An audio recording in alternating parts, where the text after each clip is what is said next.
আর এবার যে খবর দিকে নজর রাখবো, কুলতলিতে গতকাল পুলিশের ওপর গুলি চললো। আমরা প্রথমে এই খবরটাই জানতাম, আমরা আশঙ্কা প্রকাশ করেছিলাম এই রাজ্যের আইন শৃঙ্খলা পরিস্থিতি নিয়ে, কারণ সাধারণ মানুষের ওপর যে পুলিশের ওপর যদি গুলি চলে তাহলে তো নিশ্চয় সাধারণ মানুষের জীবনের দাম কতটা, তাদের নিরাপত্তা কোথায় রয়েছে, এই নিয়ে আমরা প্রশ্ন তুলছিলাম। কিন্তু কেঁচো খুঁড়তে গিয়ে আচমকাই বেরিয়ে পড়লো কেউটে। কি দেখা গেল দেখাবো আপনাকে। কুলতলিতে নকল সোনা কারবারির খোঁজ করতে গিয়ে পুলিশের চক্ষু চড়ক গাছ। অভিযুক্ত সাদ্দামের বাড়ির খাট সরাতেই মিলল গোপন সুড়ঙ্গের হদিশ। দেখুন, এই সেই গোপন সুড়ঙ্গ দেখছেন, এই সুড়ঙ্গ গিয়ে মিশেছে মাতলা নদীর খালে।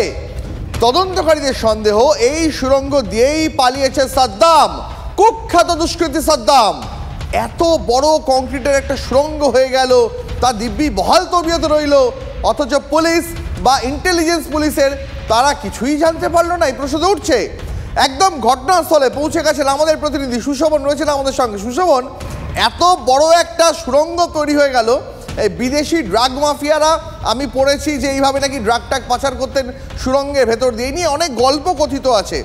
এই বাংলাতে সেই ছবি দেখতে পাওয়া যাচ্ছে, তার কোনো খোঁজ, কোনো সন্দেহ এতদিন পর্যন্ত পুলিশের মনে হয়নি।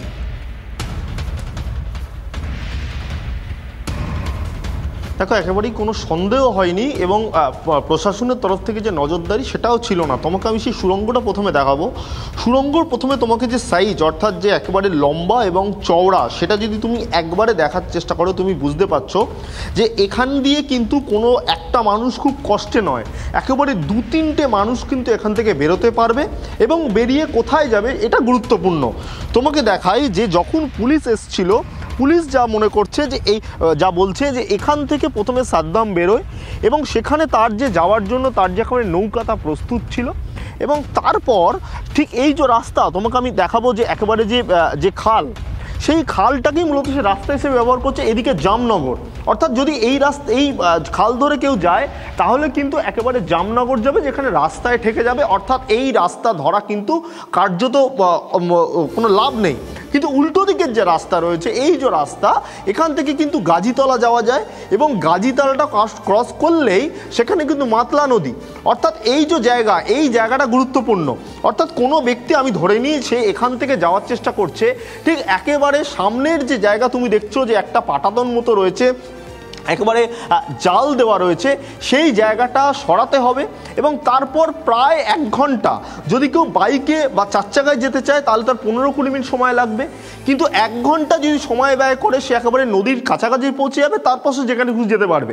কিন্তু সে 1 ঘন্টা সময় কেন ব্যয় করবে, এটা প্রশ্ন হতে পারে। 1 ঘন্টা সময় এই কারণেই ব্যয় করবে, এই জায়গাটা পুরোপুরি অন্ধকার। রাতের অন্ধকারে কোনো ব্যক্তি যদি এখান থেকে চলে যেতে চায় তাহলে কিন্তু তাকে নজরে আসবে না এবং সে অনায়াসে এই জায়গাটা ব্যবহার করে, অর্থাৎ তার কাছে এই বিকল্প রাস্তা ব্যবহার করে সে অনায়াসে চলে যেতে পারবে। কিন্তু পূর্ব পরিকল্পনা কিন্তু অত্যন্ত তাৎপর্যপূর্ণ। তার কারণ কি, এই যে তোমায় পাঁচিলটা দেখাচ্ছি, ঠিক এইখানেই রয়েছে সেই যে একেবারে খাট, তুমি যে খাটের কথা বলছিলে, এই খাটটা সরাতেই কিন্তু একেবারে সুড়ঙ্গ, এবং যেই সুড়ঙ্গটা কিন্তু যথেষ্টই বড়, এবং এখান থেকেই কিন্তু সরাসরি চলে গেছে সাদ্দাম। এই জায়গা থেকেই কিন্তু সবথেকে বড় প্রশ্ন যে এই জায়গায় একেবারে তোমাকে দেখাবো যে আমি যেই জায়গায় দাঁড়িয়ে রয়েছি, আশপাশে বাড়ি কিন্তু সেরকম খুব একটা নেই। যদিও 2-1টা বাড়ি থাকে, তাদের কিন্তু এরকম কোনো একেবারে যে নিকাশি ব্যবস্থা তাও নেই।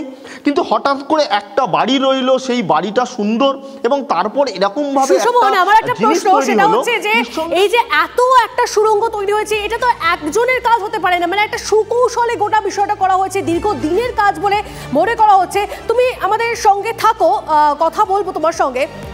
তবে এই মুহূর্তে অবসরপ্রাপ্ত পুলিশ কর্তা অনিল জানা আমাদের সঙ্গে রয়েছেন। অনিল বাবু, আপনাকে স্বাগত টিভি9 বাংলায়। কুলতলিতে যে ঘটনা, এক নকল সোনা কারবারি খোঁজ করতে গিয়ে পুলিশের চক্ষু চড়ক গাছ হলো। দেখা যাচ্ছে অভিযুক্তের ঘরে খাট ছড়াতে গোপন সুড়ঙ্গের হদিশ, যে হদিশ এতদিন পুলিশের কাছে যায়নি।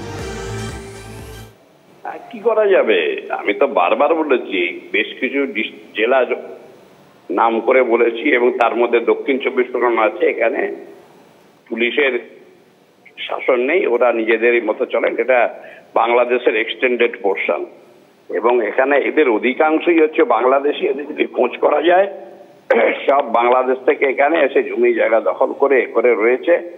এবং নানা রকম অপরাধমূলক কাজে রয়েছে। অরিজিনাল আসল যে সাদ্দাম সেও তো বাংকারে ছিল নিচের তলায়, এবং সেই দেখা দেখি এইরকম তৈরি করেছে। এরপরে যদি দেখেন যে আমরা বা দেখি যে ওখানে কোনো এই মিলিটারিদের মতন বাংকার তৈরি করে নিয়েছে কিছু কিছু জায়গায়, যেসব জায়গায় পুলিশ যেতে পারে, সেরকমও কোনোদিন ভবিষ্যতে দেখতে পাওয়া যাবে, যাতে পুলিশ ঢুকলে বা আধা সামরিক বাহিনী ঢুকলে তখন তারা বিপদে পড়ে। এখানে এই যে পুলিশকে মেরেছে, এখন রাজ্য পুলিশকে মেরেছে, তাই গেছে। এখন আমাদের দেশের রাজ্যের মুশকিল হচ্ছে এইখানে যদি কেন্দ্রীয় পুলিশ যেত মারধর করলে তখন তাদের বিরুদ্ধে শ্লীলতাহানির কেস লিখে দিত, বলো মেয়েদের দিয়ে অত্যাচার করেছে, এটা দুটো কাউন্টার কেস হয়ে যেত। এই পরিস্থিতিতে এগুলো তো হবেই। আজকে দীর্ঘদিন ধরে অন্যায় করেছে এটা করেছে, তবে পুলিশের এটাকে এর মধ্যেও পুলিশকে ধন্যবাদ দেবো, যেটাকে ধরতে গিয়ে জিনিসটাকে। কিন্তু অনিলবাবু আমার একটা খুব বেসিক প্রশ্ন আপনার কাছে, যে এত বড় একজন, প্রথম কথা একজন অপরাধী, সেই অপরাধী যে তল্লাটে থাকে সেখানে পুলিশের ইন্টেলিজেন্স আমরা জেনে এসেছি এতদিন ধরে, একটা বেসিক ইন্টেলিজেন্স থাকে। একজন অপরাধী তার বেডরুমের নিচে একটা সুড়ঙ্গ তৈরি হয়ে গেল, সেই সুড়ঙ্গ দিয়ে সে নির্দ্বিধায় নিশ্চিন্তে পালিয়ে যেতে পারে। যে কোনো দিন রেড হলে এই ব্যবস্থা সে আগেই করে রেখেছিল, পুলিশ তাকে ধরতে যাওয়ার আগেই সে পগার পার হয়ে গেল। আমার প্রশ্ন হচ্ছে, এই রাজ্যে পুলিশের মুখ আর কতবার পুড়বে অনিলবাবু?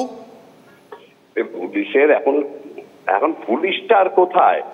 আগে পুলিশ ছিল, একটা মাইনে পেত, তাদের ট্রেনিং ছিল, তাদের একটা দায় দায়িত্ব বলতে। এখন তো সব কন্ট্রাকচুয়াল, তাদের কি দায়িত্ব আছে? তারা জানে আমাদের যেটা করতে হবে, পুজো ইলেকশনের সময় আমাদের জিতিয়ে দিতে হবে, বিভিন্ন কাজগুলো করে দিতে হবে। আর এগুলো এইসব ইন্টেলিজেন্সের রাখার মতন তো লোকগুলো তো কমে গেছে। আর এখন তো পুলিশের ওইটাই তো কাজ, ওইটা জিতিয়ে দেওয়া, ব্যাস ইলেকশন জিতিয়ে দাও, তারপরে তুমি যা খুশি করো। অনেক ধন্যবাদ অনিলবাবু, আপনাকে অনেক ধন্যবাদ আমাদের প্রতিক্রিয়া জানানোর জন্য। আমরা কথা বলছিলাম প্রাক্তন পুলিশ কর্তা অনিল জানার সঙ্গে। সুশোভন, তোমার কাছে আমি আরেকবার যাই। সুশোভন, তুমি যে কথাটা বলছিলে যে একটা বাড়ির নিচে একটা টানেল তৈরি হয়ে গেছে, যে টানেলটা বাইরে থেকে সাধারণত চোখে দেখা যাচ্ছে না, কিন্তু পুলিশ যখন রেড করতে গেল, যখন ধরতে গেল, সেই রাস্তা দিয়ে সে পগার পার হয়ে গেল। সে কি এর জন্য প্রস্তুতিও সেরে রেখেছিল সুশোভন? মানে প্রাথমিকভাবে কি অনুমান তদন্তকারীদের, যে প্রস্তুতি, পালিয়ে যাওয়ার একটা আগাম পরিকল্পনা, সেটা কি সে করে রেখেছিল?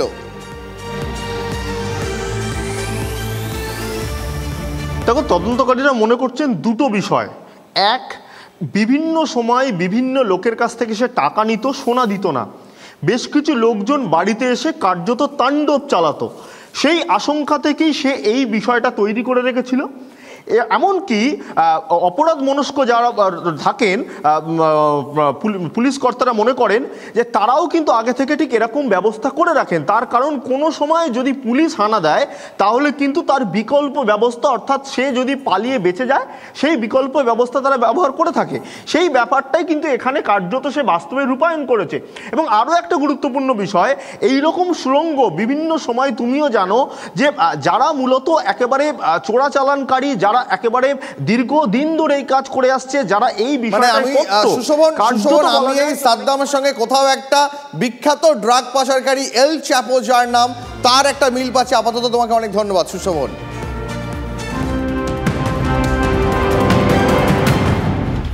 নজর রাখবো এই মুহূর্তে আরেকটি গুরুত্বপূর্ণ খবরের দিকে। দিল্লিতে নরেন্দ্র মোদী ও হেমন্ত সোরেনের সাক্ষাৎকে ঘিরে জল্পনা। সৌজন্যমূলক সাক্ষাৎ বলে দাবি ঝাড়খণ্ডের মুখ্যমন্ত্রীর। এক্স স্যান্ডেলে প্রধানমন্ত্রীর সঙ্গে নিজের ছবি পোস্ট হেমন্তের।